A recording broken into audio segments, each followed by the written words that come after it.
ونستغفره ونؤمن به ونتوكل عليه ونعوذ بالله من شرور أنفسنا ومن سيئات أعمالنا من يهده الله فلا مضل له ومن يضلل فلا هادي له وأشهد أن لا إله إلا الله وحده لا شريك له وأشهد أن محمدا عبده ورسوله اما بعد فاعوذ باللہ من الشیطان الرجیم بسم اللہ الرحمن الرحیم۔ تمام تر تعریف اللہ رب العزت کے لیے خاص ہے جو مالک کائنات اور خالق ارض و سما ہے، کہ جس نے اس انسان کو پیدا کیا اور اس کے لیے بے شمار نعمتیں پیدا کی، یہ زمین و آسمان بنائے، سورج چاند ستارے بنائے اور اس میں موجود لا تعداد اشیاء پیدا کی تاکہ انسان ان تمام اشیاء پر غور کرے، فکر کرے، تدبر کرے اور اس کائنات کی سب سے بڑی حقیقت کو پہچان جائے۔ اور وہ حقیقت یہ ہے کہ اس کائنات کا خالق، اس کائنات کا مالک، اس کائنات کو چلانے والا صرف اور صرف ایک اللہ ہے، اس کا کوئی شریک نہیں ہے، کوئی ساجی نہیں ہے۔ اللہ قدرت رکھتا ہے، جیسے وہ چاہتا ہے وہ ویسے کرتا ہے۔ جب انسان اللہ کی حاکمیت کو مانتا ہے، اللہ کی بادشاہت کو مانتا ہے، اللہ کے خالق ہونے کا اقرار کرتا ہے، تو پھر اس کو چاہیے کہ وہ اس کے بدلے اللہ کا شکر ادا کرے، اللہ کی بندگی اختیار کرے، اللہ کے احکامات کے مطابق زندگی بسر کر دے۔ جب انسان خالق کو پہچان جائے لیکن خالق کے حکموں پر نہ چلے تو ایسا انسان مسلمان کہلانے کا حقدار نہیں ہے۔ اس نے اللہ کی نعمتوں کو تو پایا لیکن اللہ کی نعمتوں کا شکر ادا نہیں کیا۔ شکر ادا صرف اسی صورت میں ہو سکتا ہے کہ جب انسان اللہ کی فرما برداری کے اندر اپنی ساری زندگی صرف کرتا ہے، اور یقیناً ایسا انسان ہی مسلمان کہلاتا ہے، چونکہ مسلمان کا مطلب ہی فرما بردار انسان کے ہیں۔ تو جو انسان اللہ کو تو مانے لیکن اللہ کے حکموں پر نہ چلے تو ایسا انسان مسلمان کہلانے کا حقدار نہیں ہے۔ آپ جانتے ہیں کہ اگر اسلام کو اگر چند لفظوں میں یا ایک لفظ کے اندر سمویا جائے تو یہ اسلام ہمیں توحید کا درس دیتا ہے۔ آدم علیہ السلام سے لے کر آخری رسول محمد رسول اللہ صلی اللہ علیہ وآلہ وسلم تک جتنے بھی انبیاء اس دنیا کے اندر آئے، ان تمام انبیاء نے صرف دین توحید کی دعوت دی۔ ان سب کا مقصد صرف اللہ کی وحدانیت کا پرچار کرنا تھا، لوگوں میں اپنے رب کا، خالق کا، مالک کا تعارف سامنے لے کے آنا تھا کہ تمہارا رب کون ہے، تمہارا خالق کون ہے، تمہارا رازق کون ہے۔ وہ تمام صفات جو ایک الہ کی ہونی چاہیے، وہ صفات کا مالک صرف اور صرف ایک اللہ ہے۔ یہی دین توحید ہے، اور اس توحید کو ہر دور کے اندر جو ہے وہ لوگوں تک پہنچایا گیا، کیونکہ جیسے جیسے وقت گزرتا رہا لوگوں نے انبیاء کرام کی اس تعلیمات کو بلا کر اس دنیا کے اندر توحید کو پیچھے رکھ کر شرک کے اندر ملوث ہوئے، کفر کے اندر ملوث ہوئے۔ اس کی صورت کے اندر پھر لوگوں کو اندر اللہ سبحانہ و تعالیٰ نے انبیاء کرام بھیجے، کتابیں بھیجی تاکہ ان کے دوبارہ توحید کا وہ بھولا ہوا سبق یاد دلایا جا سکے۔ آپ دیکھیں آج بھی دنیا کے اندر بہت سی جماعتیں ہیں جو توحید کو ماننے کا اقرار کرتی ہیں، جو توحید کو بیان کرنے کی کوشش کرتی ہیں، اور وہ کہتی ہیں کہ ہم توحید کے ماننے والے ہیں، توحید کو بنانے والے ہیں، لیکن جب ان کو کھنگال کر دیکھا جاتا ہے تو وہ تو نعرہ تو یہ لگاتے ہیں کہ خالق سے سب کچھ ہونے کا یقین اور مخلوق سے کچھ بھی نہ ہونے کا یقین۔ یہ نعرہ تو لگایا انہوں نے، لیکن اس کے باوجود تعویذ کے اندر نظر بد کے اندر عقیدہ رکھا۔ کوئی اور جماعت اٹھی، انہوں نے بھی کہا ہم توحید کے ماننے والے ہیں، اللہ کو واحد جانتے ہیں، لیکن جب ان کو بھی کھنگالا گیا تو پتہ لگا کہ وہ بھی جادو کے اندر اثر مانتے ہیں۔ انہوں نے بھی ایک ایسا انسان، ایک ایسا شخص دجال نامی انسان کو مانا کہ جس کے اندر الوہیت کی صفات جو ہے وہ رکھی جائیں، وہ یہ سمجھتے ہیں۔ وہ کہتے ہیں قرب قیامت ایک انسان ایسا آئے گا جو آسمان سے بارش برسائے گا، زمین سے غلہ اگائے گا، جو جس کو چاہے موت دے، جس کو چاہے زندہ کرے۔ یہ طاقتیں جو اللہ سبحانہ و تعالیٰ کی طاقتیں تھیں، اس طاقتوں کو انسان نے ایک دجال نامی انسان کے اندر ماننا، اور وہی شرک جس سے دوسروں کو منع کرتے تھے خود ملوث ہو گئے اور بھول گئے اللہ سبحانہ و تعالیٰ کی وہ آیات کہ جس میں اللہ فرماتے ہیں اللہ الذی خلقکم، اللہ تو وہ ہے کہ جس نے تم کو پیدا کیا ہے، ثم رزقکم، اللہ وہ ہے جو تمہیں رزق دیتا ہے، ثم یمیتکم، اللہ وہ ہے جو تمہیں زندہ کرتا ہے، مارتا ہے، ثم یحییکم، وہ پھر تمہیں زندہ کرتا ہے۔ حل من شرکائکم من یفعل من ذالکم من شیء، ہے کوئی تمہارے شریکوں میں سے کوئی ایسا شریک جو یہ کام کر سکے؟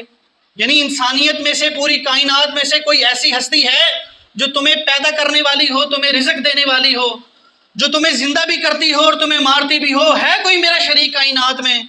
پھر اللہ فرماتے ہیں سبحانہ و تعالی ما یشرکون، اللہ پاک ہے ان تمام شریکوں سے جن کو تم بناتے ہو۔ تو یہ شریک اللہ کے انسانوں نے گھڑ لیے، لیکن دعویٰ کیا تھا؟ ہم توحید کو ماننے والے ہیں، ہم نے بھی توحید کو مانا ہے، ہم نے بھی توحید کو جو ہے پہچانا ہے، شرک کا انکار کیا ہے، لیکن اس شرک کے انکار کے اندر، توحید کے اقرار کے اندر ہم نے توحید کا ایک حصے کے اوپر تو عمل کیا، دوسرے حصے کو فراموش کر دیا۔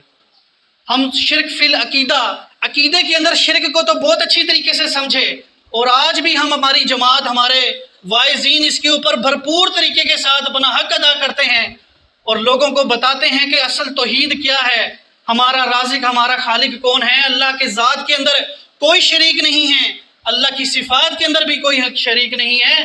یہ بہت اچھی بات ہے، الحمدللہ اس پر ہم قائم بھی ہیں۔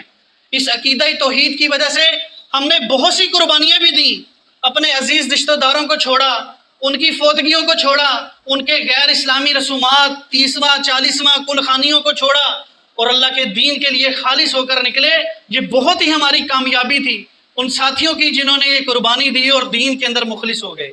لیکن میرے ساتھیوں، یہ توحید کا ایک حصہ تھا، یہ توحید فی العقیدہ تھا جو ہم نے اپنا لیا۔ ہمارے عقیدے کے اندر شرک اور کفر کی ملاوٹ نہیں، لیکن ایسا کیوں ہے کہ ہم اپنے عمل کے اندر پیچھے رہ گئے ہیں؟ ہم نے توحید کا جو دوسرا حصہ تھا جس کو عملی توحید کہا گیا، یا توحید فی الطلب، اس کے اندر کیوں پیچھے رہ گئے ہیں؟ ہم نے عقائد کے اندر تو شرک کو مٹا دیا، لیکن ہمارے عمل کے اندر توحید باقی نہ رہی۔ یہ ایسا کیوں ہے؟ اس کے اوپر آج ہم نے غور کرنا ہے کہ یہ توحید ہم سے، عملی توحید ہم سے کیا تقاضے کرتی ہے۔ یہ توحید جس کو اپنا کر ہم نے بے شمار قربانیاں دیں اور آج اس مقام پر بیٹھے ہیں، یہ توحید ہم سے عملی طور پر کیا تقاضا کرتی ہے، اس کے اوپر غور کرنا ہے۔ دنیا کے اندر جو لوگ اللہ کے علاوہ اوروں کے اندر صفات مانتے ہیں، اللہ کے اختیارات کے اندر ساجی مانتے ہیں، اس کے لیے تو ہم نے بے شمار دلیلیں دی۔ اللہ کی ذات کے اندر کوئی شریک نہیں ہے، اس کا ذکر سورۃ اخلاص کے اندر بہترین طریقے سے اللہ نے دیا کہ کہا قل هو اللہ احد اللہ الصمد لم یلد ولم یولد ولم یکن لہ کفوا احد۔ یہ صورت ایسی ہے کہ جس کے اندر اللہ کی ذات کا بہترین تعارف ہے کہ اللہ ایسا ہے جو صرف اکیلا ہے، جو کسی کا محتاج نہیں ہے، جو نہ کسی سے پیدا ہوا ہے، نہ اس سے کوئی پیدا ہوا ہے، اور نہ ہی اس کا کوئی ہمسر ہے، اس جیسا ہے، اس کی کوئی مثال نہیں ہمیں ملتی۔ آج کوئی کہے کہ عزیر عزیر علیہ السلام اللہ کے بیٹے ہیں تو ہم یہی آیات پیش کرتے ہیں۔ اگر کوئی عیسائی کہے کہ عیسیٰ علیہ السلام اللہ کے بیٹے ہیں، ہم تب بھی یہی آیات پیش کریں گے کہ اللہ سبحانہ وتعالیٰ نے خود کہہ دیا وَلَمْ يَلِدْ وَلَمْ يُولَدْ، میرا نہ کوئی بیٹا ہے نہ میں کسی کی اولاد ہوں۔ تو اللہ کا کوئی جزو نہیں ہے اس کائنات کے اندر۔ اور جب کوئی انسان اختیارات میں اللہ کا شریک مانتا ہے، اللہ کے وصف کے اندر، اللہ کی قدرت اور طاقت کے اندر شریک مانتا ہے، تو ہم بتاتے ہیں کہ اگر تم نے اللہ کی پہچان کرنی ہے کہ اللہ کن صفات کا مالک ہے، تو آیت الکرسی پڑھ کر دیکھو، آپ کو پتہ چلے گا کہ اللہ کی ذات تو وہ ہے جو الحی ہے، القیوم ہے، جو ہمیشہ سے زندہ ہے اور ہمیشہ سے قائم ہے۔ کوئی دنیا کے اندر ایسی ہستی آپ کو نہیں ملے گی جو ہمیشہ سے ہو اور ہمیشہ رہے۔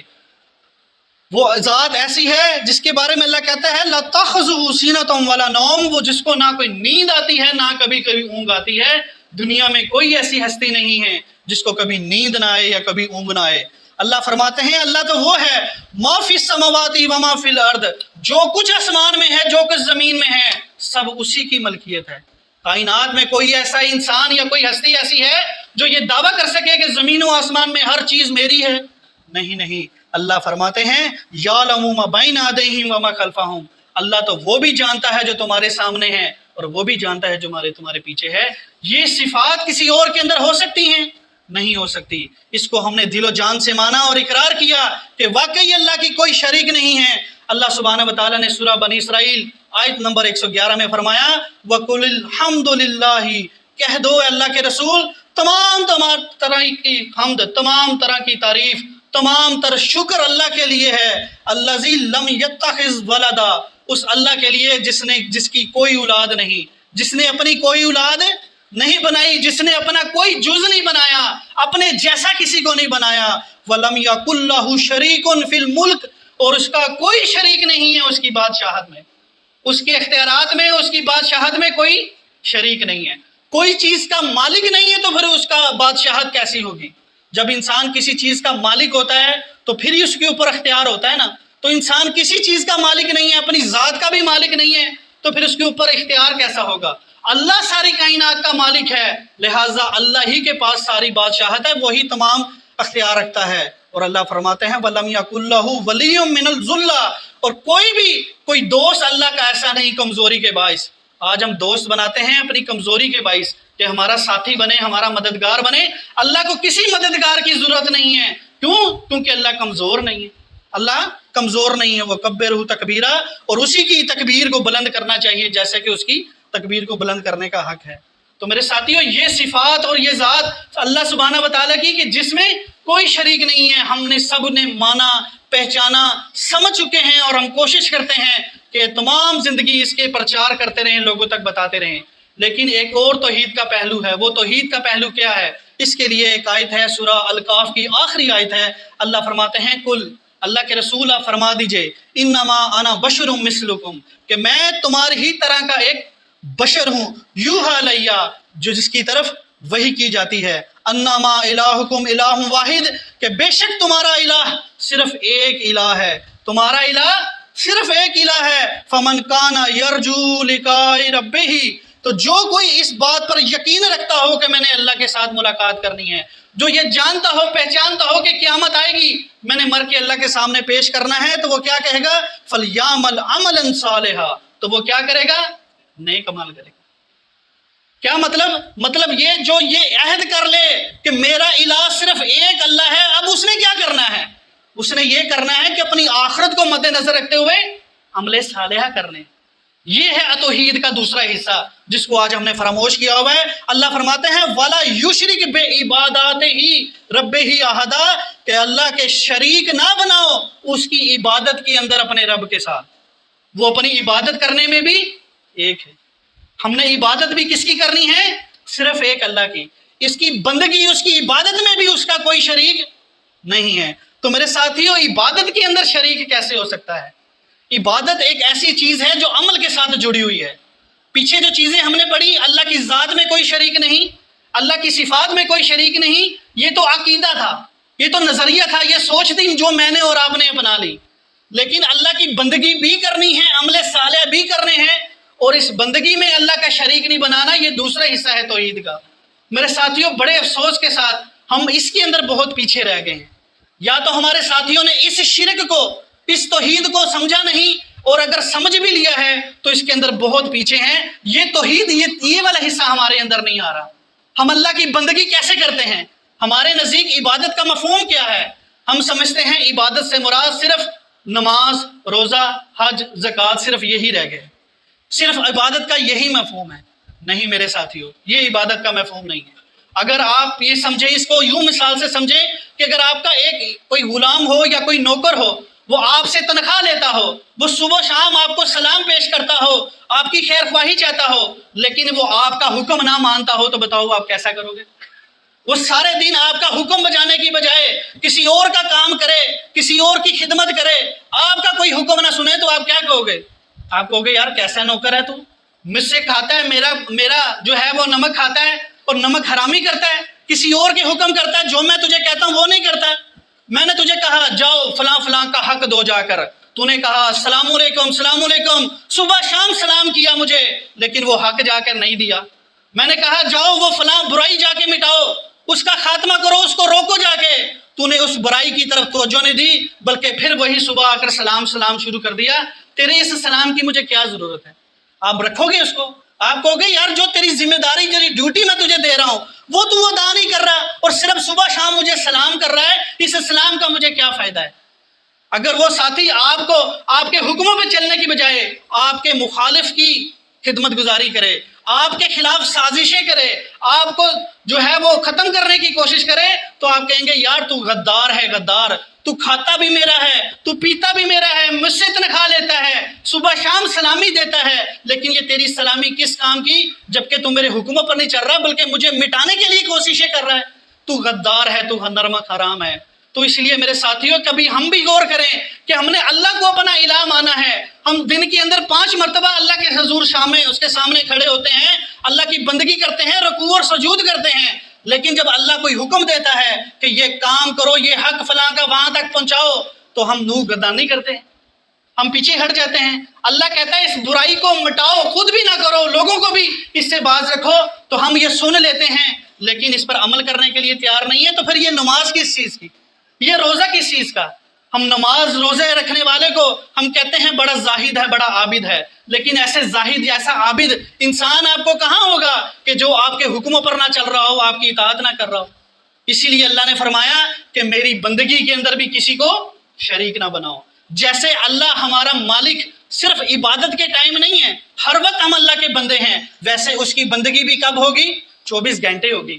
عبادت کوئی وقت کے ساتھ نہیں ہوتی، عبادت تو 24 گھنٹے ہونی چاہیے، ہماری عبادت تو ہماری 24 گھنٹے ہونی چاہیے، ہر وقت ہم اللہ کے حکموں پر چل رہے ہوں، اس کی نافرمانی سے بچ رہے ہوں، اس کے احکامات پر چل رہے ہوں، تو پھر آپ کا سونا بھی عبادت ہوگا، آپ کا چلنا بھی عبادت ہوگا، آپ کا کمائی کرنا بھی عبادت ہوگا، دنیا کے اندر رہنا بھی آپ کی عبادت کہلائے گا۔ 24 گھنٹے کی بندگی اللہ ہم سے ڈیمانڈ کر رہے ہیں۔ اس لیے اگر آپ کہیں کوئی رزق کما رہے ہیں، اگر آپ نے حرام سے بچ کر حلال پہ توقع کی اور حرام سے اپنے آپ کو دور رکھا، تو اللہ نے فرمایا یہ رزق بھی تیرا کیا ہوگا، حلال سے کمایا گیا، یہ بھی تیرے لیے عبادت کا باعث بن جائے گا۔ کیوں؟ کیونکہ ہم نے اللہ کی بندگی کرتے ہوئے نافرمانی اور گناہ والے کام سے ہم نے دور رکھا، حرام کو خود سے بچایا، تو یہ بھی بندگی شمار ہوگی، یہ بھی کیا ہوگی؟ بندگی شمار ہوگی۔ تو اب یہ جو نماز، روزہ، حج، زکوٰۃ، یہ جو عبادتیں، جو ستون ہمیں دیے گئے، یہ کس لیے دیے گئے؟ یہ اس لیے دیے گئے تاکہ ہمیں وہ بڑی عبادت کے لیے تیار کیا جائے۔ ہماری نماز ہمیں کیا ترجیح دیتی ہے، ہمیں کیا سکھاتی ہے؟ ہمیں یہ سکھاتی ہے کہ ہر وقت تو نے اللہ کی یاد سے غافل نہیں رہنا، اللہ کی یاد میں رہنا ہے۔ اللہ سبحانہ وتعالیٰ فرماتے ہیں نا، وَأَقِيمُوا الصَّلَاةَ لِذِكْرِي، صلاۃ کو قائم کرو میری یاد دہانی کے لیے۔ 5 وقت ہم اللہ کی عبادت کے لیے مسجد میں آتے ہیں صرف اس لیے کہ اللہ کی یاد ہمارے دل سے غافل نہ ہو، ہمیں یاد رہے ہمارا مالک کون ہے، ہم کس کے آگے جھک رہے ہیں، ہم کس کے آگے ماتھا ٹیک رہے ہیں، غرور، تکبر کسی چیز کا ہمارے اندر نہ داخل ہو جائے، ہمیں اللہ کی یاد ہم سے غافل نہ کرے، تاکہ جب نماز پڑھ کر باہر نکلیں تو ہمارا عمل سیدھا ہو، گناہوں سے بچنے والا ہو، نیک عمل کرنے والا ہو۔ اگر انسان نماز تو پڑھے لیکن باہر جا کر انہی بے حیائیوں کے اندر مشغول ہو جائے، حرام کمانے میں اندر لگ جائے، اللہ کی توحید کو پارا پارا کرے، تو بتاؤ اس نے وہ نماز کہاں پڑھی؟ اللہ سبحانہ وتعالیٰ نے ہم پر روزہ فرض کیا، اس لیے فرض کیا تاکہ ہم اپنی خواہشات کو کنٹرول کر سکیں، اپنی حیوانی جبلتوں کو کنٹرول کر سکیں، کہیں ہمارا نفس شتر بے محال کی طرح ہم سے نکل کر حرام کی طرف نہ چلا جائے۔ ہم نے اللہ کے حکم سے حلال کھانا بھی چھوڑ دیا کہ اللہ تیرا حکم ہے یہ پانی جائز ہے پینا، لیکن میں نہیں پیوں گا جب تک تیری حکم نہیں ہوگا، مغرب نہیں ہوگی جب تک تیرا حکم نہیں آئے گا، میں نہیں پیوں گا۔ یہ انسان کو کنٹرول، خواہشوں پر کنٹرول کرنا سکھایا۔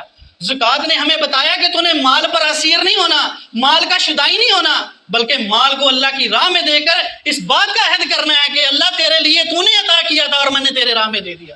یہ مال کی محبت میرے دل کے اندر نہیں سمانی چاہیے، مال کی محبت ہمارے دل کے اندر نہیں سمانی چاہیے۔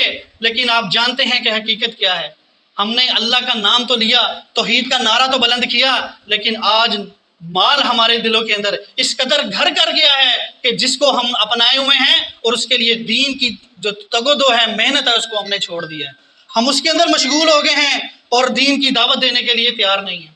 اللہ سبحانہ وتعالیٰ کیا فرماتے ہیں؟ اللہ سبحانہ وتعالیٰ سورہ توبہ کے اندر فرماتے ہیں، آیت نمبر 24 ہے، اللہ سبحانہ وتعالیٰ فرماتے ہیں کہ جاؤ اگر تمہارے ماں باپ، قل ان کان آباؤکم و ابناؤکم و اخوانکم و ازواجکم و عشیراتکم و اعمال اقترفتموها و تجارت تخشون کسادها و مساکین ترضونها احب علیکم من اللہ و رسولہ و جہاد فی سبیلی فتربصوا حتی یاتی اللہ بامرہ واللہ لا یہدی القوم فاسقین۔ اللہ فرماتے ہیں اگر تمہارے آباء و اجداد، تمہاری اولاد، تمہارے بیٹے، تمہاری بیویاں، تمہارے رشتہ دار، اور وہ مال جس کو تم نے محنت سے کمایا ہے، اور وہ تجارت جس کی کساد بازاری کا تمہیں ڈر لگا رہتا ہے، وہ مکان جو تم نے بڑے خوبصورت بنائے ہوئے ہیں، اگر یہ 8 چیزیں تمہیں محبوب تر ہیں، زیادہ محبوب ہیں اللہ اور اس کے رسول سے اور اللہ کی راہ میں جہاد کرنے سے، تو جاؤ دفع ہو جاؤ اور اللہ کے حکم کا انتظار کرو۔ اللہ اپنا حکم جب لائے گا تو ایسے فاسقوں کو کبھی ہدایت نہیں ملا کرتی۔ تو میرے ساتھیوں، اللہ نے فرمایا کہ ان سب کی محبت تمہارے دلوں کے اندر گرفتار نہ ہو جائے۔ آج ہم دنیا کی خاطر، اپنے اولاد کی خاطر، اپنے عزیز و رشتہ داروں کی خاطر، اپنی دکان کی خاطر، اپنی نوکری کی خاطر اللہ کے دین کو فراموش کیے ہوئے ہیں، اللہ کے دین کو پس پش ڈالا ہوا ہے، اس کا انکار کر رہے ہیں، اس کی محبت ہمارے دلوں کے اندر بسی ہوئی ہے۔ اللہ کے رسول نے فرمایا برباد ہو جائے ایسا شخص جو عبد الدرہم ہے، عبد الدینار ہے، یعنی جو عبد الرحمن نام تو رکھ لیتا ہے لیکن حقیقت کے اندر درہم و دینار کا بندہ ہے، وہ اس کے پیچھے چلتا ہے۔ ہندوؤں نے تو لکشمی دیوی بنا لی اور اس کی پوجا شروع کر دی کہ یہ ہمیں لکشمی دیتی ہے، پیسہ دیتی ہے۔ ہم نے کہا اس لکشمی دیوی کو ہٹاؤ، ہم یہ ڈائریکٹ لکشمی کو پوجیں گے۔ ہم نے ڈائریکٹ مال کی پوجا شروع کر دی اور اس کی ہوس کے اندر لگ گئے۔ میرے ساتھیوں، یہ غفلت ہمیں دین سے دور لے کے جا رہی ہے۔ یہ غفلت ہے جو ہمیں کل قیامت والے دن ہم سے اس کے متعلق پوچھا جائے گا کہ کہاں گئی تمہاری وہ عقیدہ توحید کی نظریے کہ جو تم نے کہے تھے کہ ہم اللہ کے علاوہ کسی اور کی اطاعت اور بندگی نہیں کریں گے، کہاں گئی وہ تمہارے دعوے؟ کیا تم اپنے دعووں میں سچے نہیں تھے؟ تم نے شرک کے ایک حصے کو تو مانا، دوسرے حصے کے اندر شرک کرنے لگ گئے۔ اللہ سبحانہ و تعالیٰ بڑے پیارے انداز میں سورۃ زمر کی آیت نمبر 103 اور اگلی آیات میں فرماتے ہیں تنزیل الکتاب من اللہ العزیز الحکیم، ہم نے یہ کتاب نازل کی ہے، یہ اس اللہ کی طرف سے ہے جو عزیز ہے، حکیم ہے۔ انا انزلنا علیک الکتاب بالحق، بے شک ہم نے یہ کتاب حق کے ساتھ نازل کی، پس فعبد اللہ، پس بندگی کرو اللہ کی، مخلصین لہ الدین، خالص اطاعت کرتے ہوئے اللہ کی بندگی کرو۔ ہم نے عبادت اللہ کی کیسے کرنی ہے؟ خالص ہو کر، خالص اطاعت کرتے ہوئے اللہ کی بندگی کرنی ہے۔ الا للہ دین الخالص، کیونکہ بے شک دین الخالص، اطاعت خالص کس کے لیے ہونی چاہیے؟ صرف اللہ تعالیٰ کے لیے ہونی چاہیے۔ ہماری اطاعت صرف ایک اللہ کے لیے ہونی چاہیے۔ ایسا نہ ہو کہ ہم اللہ کی بھی اطاعت کر رہے ہوں اور دنیا کے اندر اپنے نفس کی بھی اطاعت کر رہے ہوں۔ جہاں ہمارے دل نے کہا ہم نے وہ مانا، اور جہاں اللہ اور رسول کی بات آئی اور اگر دل نے کہا ٹھیک ہے نماز پڑھ لو تو پڑھ لی، ادروائز چھوڑ دی۔ میرے بھائیوں، جب ہم نے اطاعت کے اندر اللہ کا شریک بنا لیا، اللہ کو خالص ہو کر نہ پوجا، اللہ کو خالص ہو کر اس کی فرما برداری نہ کی، تو یاد رکھو یہ بھی شرک ہے، یہ بھی شرک ہے۔ آج ہمارا طلب کیا ہے؟ آج ہم کیا چاہتے ہیں؟ آج ہم چاہتے ہیں ہمارا اچھا رہائش ہو، اچھا کھانا پینا ہو، ہمارے بچوں کا اچھا مستقبل ہو۔ ہمارا مطلب، ہمارا مقصود کیا بن گیا ہے؟ صرف یہی بن گیا ہے۔ جبکہ جو اللہ کو ماننے والے ہوتے ہیں، اللہ کے احکامات پر چلنے والے ہوتے ہیں، اللہ کے حکموں کو بجا لانے والے ہوتے ہیں، ان کا ایک ہی نعرہ ہوتا ہے۔ وہ کیا کہتے ہیں؟ لا مقصود الا اللہ، لا مطلوب الا اللہ، لا محبوب الا اللہ۔ ہمارا مطلوب اللہ کے علاوہ اور کچھ نہیں ہے، ہمارا مقصود اللہ کے علاوہ اور کوئی نہیں ہے، ہمارا محبوب اللہ کے علاوہ اور کوئی نہیں ہے۔ یہ لا الہ الا اللہ کی وضاحت ہے، اس کی پھیلاؤ ہے، اس کا بہت وسیع معنی ہے۔ لیکن افسوس کہ ہم نے بس یہ مانا کہ اللہ کے علاوہ کوئی رازق نہیں، اللہ کے علاوہ کوئی مشکل کشا نہیں، اللہ کے علاوہ حاجت روا نہیں۔ یہ بہت اچھی بات ہے، یہ بھی مفہوم رکھتا ہے، لیکن اللہ کے علاوہ کسی اور کی اطاعت نہیں ہوگی، یہ بھی ماننا پڑے گا۔ اللہ کے علاوہ ہمارا کوئی اور مطلوب نہیں ہونا چاہیے، یہ بھی ماننا پڑے گا۔ ہم ساری کوششیں کس لیے کریں؟ اپنے رب کو راضی کرنے کے لیے کہ یہ ماننا پڑے گا۔ اگر ہماری ساری کوششیں، ہماری صبح و شام اللہ کو راضی کرنے کے لیے نہیں ہیں تو جان جائیے کہ ہم نے حق ادا نہیں کیا۔ ہم اطاعت خالص ہو کر نہیں کر رہے، بلکہ اس کے اندر بھی اپنے نفس کو شریک بنا رہے ہیں۔ کیا کر رہے ہیں؟ اپنے نفس کو شریک بنا رہے ہیں۔ تو میرے ساتھیوں، یہ کام بہت ضروری ہے، یہ کام بہت ضروری ہے کہ ہم خالص ہو کر اللہ کو پکاریں۔ اور اللہ سورہ بقرہ میں کیا فرماتے ہیں؟ افتؤمنون ببعض الکتاب وتکفرون ببعض، کیا تم کتاب کے کچھ حصے پر ایمان لاتے ہو اور کچھ کا انکار کر دیتے ہو؟ کتنی وہ سمجھنے والی آیات ہے کہ اگر ہم انسان اللہ کے کچھ احکامات کو مانیں اور کچھ کا انکار کر دیں تو اللہ فرماتے ہیں کہ تم میں سے جو کچھ ایسا کرے گا ہم دنیا میں بھی اس کو رسوا کر دیں گے اور قیامت والے دن شدید ترین عذاب کے اندر داخل کریں گے۔ آج ہماری دنیا میں رسوائی ہے یا نہیں ہے؟ آج مسلمان کو چور چکا نہیں سمجھا جاتا، ڈرگ سمگلر نہیں سمجھا جاتا، مسلمان کی کیا عزت باقی رہ گئی ہے؟ لیکن پھر بھی ہم یہ دوگلاپن، یہ منافقت رکھے ہوئے ہیں. ہم توحید کا نام بھی لے رہے ہیں لیکن اپنے عمل سے توحید ظاہر نہیں ہو رہی، ہمارے عمل سے توحید ظاہر نہیں ہو رہی. حالانکہ یہ توحید جو ہے یہ ایک ایسی چیز ہے کہ جب عقل و فکر کے ذریعے ہمارے خون کے اندر صلاحیت کرے تو ہماری زندگی کو ایک رخ کی طرف موڑ دیتی ہے، ہماری زندگیوں کا مقصد چینج ہو جاتا ہے جب انسان توحید کو اپناتا ہے. آپ نے توحید کو اپنایا کہ آپ کی زندگی کا مقصد چینج ہوا؟ اگر تو ہوا ہے تو بہت خوشخبری والی بات ہے. اپنے آپ کو بدل کر اللہ کی راہ میں لے آئے ہیں، اللہ کی توحید کو بنانے کے لیے، اللہ کی توحید کو پھیلانے کے لیے، دنیا کے اندر شرک اور کفر کو مٹانے کے لیے، گناہوں کو صفایا کرنے کے لیے اور اسلام کو نافذ کرنے کے لیے آپ کوشش کر رہے ہیں تو بہت ہی مبارک ہو، آپ صحیح راستے پر ہیں. لیکن صرف اگر آپ نے اس کو صرف عقیدے کے طور پر اپنایا ہے، عمل میں اس کی جو ہے وہ آپ کو ظاہر نہیں ہو رہی، تو یاد رکھیے کہ آپ کسے روگردانی کر رہے ہیں، آپ اسے روگردانی کر رہے ہیں. وہ کسی نے کہا ہے نا، زندہ قوت تھی جہاں میں یہی توحید کبھی، آج کیا ہے فقط ایک مسئلہ علم الکلام. ہم نے صرف آج ایک علم الکلام کا مسئلہ بنا لیا ہے، حالانکہ یہ کیا ہے؟ ایک زندہ قوت ہے. توحید کیا ہے؟ ایک ایسی حرارت ہے جب ایک مومن کے اندر داخل ہوتی ہے تو پھر وہ گھر میں چین سے نہیں بیٹھتا، پھر اس کی راتوں کی نیند آسانی سے نہیں آتی. اس کو یہی سوچ اور فکر لاحق ہوتی ہے کہ میں کس طریقے سے اپنے اہل و عیال کو اس نار سے بچا لوں، اس دہکتی ہوئی آگ سے بچا لوں جس کا ایندھن انسان اور پتھر ہوں گے. وہ اس سوچ میں ڈوبا رہتا ہے. آج ہم بڑے سکون سے سوتے ہیں، کبھی نہیں سوچا میری اولاد کس طرف جا رہی ہے، میری بیوی کیا رویہ پیش کر رہی ہے، میرے خاندان والے جنہوں نے مجھے پالا پوسا بڑا کیا، محبتیں دی، وہ آج ان کا دین کیا بنا ہوا ہے، اللہ کے ساتھ بغاوت کر رہے ہیں. ہمیں کوئی اس کی فکر نہیں، کوئی اس کے لیے تگ و دو نہیں کر رہے، بس سکون سے اپنی من مانی زندگی گزار رہے ہیں اور سوچ رہے ہیں کیا ہوا، میں عبادت تو کرتا ہوں نا، میں نے داڑھی بھی رکھ لی ہے، 5 وقت کا نماز بھی پڑھتا ہوں، قرآن کا ایک رکوع بھی پڑھ لیتا ہوں. میرے بھائیوں یہ عبادتیں ہیں، لیکن یہ عبادتوں کا مقصد کیا تھا؟ مقصد تھا اپنے رب کو حاکم مان لینا، مقصد تھا اللہ کی تابعداری کے اندر زندگی بسر کر لینا. اگر وہ مقصد پورا نہیں ہو رہا تو پھر کیا فائدہ؟ پھر اس چیز کا کیا فائدہ جب آپ کا مقصد حل نہیں ہو رہا؟ صرف زبانی توحید کو اپنائے ہوئے ہیں، عقیدے کی توحید اپنائے ہوئے ہیں، عملی توحید کو کیوں نہیں اپنائے ہوئے؟ میرے ساتھیوں، ہم نے عملی توحید اپنانی ہے.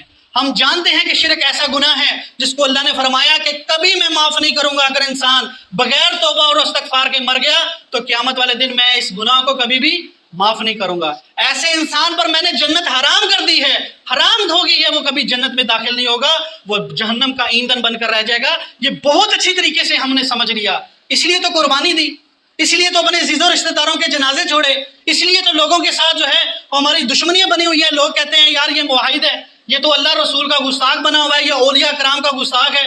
بھائی گستاخ کا ہے تو ٹھیک ہے، اللہ کے قرآن جو بھی خلاف جائے گا ہم اس سے بیزار ہیں، ہم اس سے اعلان برات کرتے ہیں، ہم ان کے ساتھی نہیں ہیں. یہ اعلان کرنا بہت ہی اچھی بات ہے، لیکن اس اعلان کے باوجود نماز 5 وقت کی نہ پڑھنا، بتاؤ کیا یہ معاہد ہوگا؟ کیا یہ بندگی کر رہا ہے؟ نہیں. کیا اللہ کے رسول نے نہیں کہا کہ جس نے جان بوجھ کر نماز چھوڑی گویا اس نے کفر کیا؟ جان بوجھتے ہوئے فضول بیٹھا ہوا ہے لیکن 5 وقت کی نماز کے لیے مسجد نہیں آ رہا. ہماری معاہدوں کی مسجدیں خالی ہیں. افسوس کی بات یہ ہے جمعے کے وقت صرف اس ٹائم آتے ہیں جب جمعے کا وقت ہو رہا ہو. بھول جاتے ہیں کہ ہم نے تبلیغ بھی سننی ہے، اللہ کا قرآن بھی سننا ہے. جو 4 فرض کیے گئے تھے ظہر کے، اس میں 2 فرض پڑھے، 2 اس خطبے کے تھے. وہ خطبہ نہیں سنتے اور سمجھتے ہیں بس ہماری نماز ہو گئی ہے. آپ کی لگاؤ کس طرف ہے؟ آپ کا مطلوب کیا ہے؟ آپ کیا کرنا چاہتے ہو؟ اللہ کی اطاعت اور بندگی خالص کر کے کرنی ہے تو ایسے ہوگی. آپ کے ذمہ تو ایک مقصد لگایا گیا تھا. وہ مقصد کیا تھا؟ اس دنیا کے اندر دین کا جو ہے پرچار کرنا، اس دنیا کے اندر دین کا پرچار کرنا، ہر علاقے کے اندر توحید کی دعوت دینا. اس وہ تو کیا آپ نے اپنی جان کے اوپر بھی توحید کو لاگو نہیں کیا، اپنے گھر کے اندر توحید کو لاگو نہیں کر سکے. تو میرے ساتھیوں، یہ کوئی مغالطہ ہم اپنے ذہنوں میں نہ رکھیں. ہمیں کوشش کرنی چاہیے لوگوں کے اندر اس بات کو اجاگر کرنا ہے کہ ہم توحید عملی کے اوپر بھی کوشش کریں. اپنے عمل کے اندر کوشش نہیں کریں گے تو ہماری ساری محنت ادھوری چلی جائیں گی، ساری قربانیاں ادھوری رہ جائیں گی، ساری کوششیں محنتیں بیکار ہو جائیں گی جب تک عمل ہمارا ظاہر نہیں ہوگا. اور جیسے انسان کسی منزل کی طرف جا رہا ہوتا ہے نا، اور وہ دیکھتا ہے کہ یار میں کہاں پہنچا ہوں، کتنا منزل باقی ہے، لاہور آنے میں کتنی دیر ہے، ویسے جب انسان اس دین کی منزل پہ جائے تو اس کو پتا ہو کہ میری منزل کہاں پہنچی، ہم کہاں تک جا رہے ہیں. میرا مقصد اس دین کو پورے اسلام کو نافذ کرنا ہے. میں کہاں تک پہنچا ہوں؟ کیا میں نے اپنی جان پر دین نافذ کر لیا ہے؟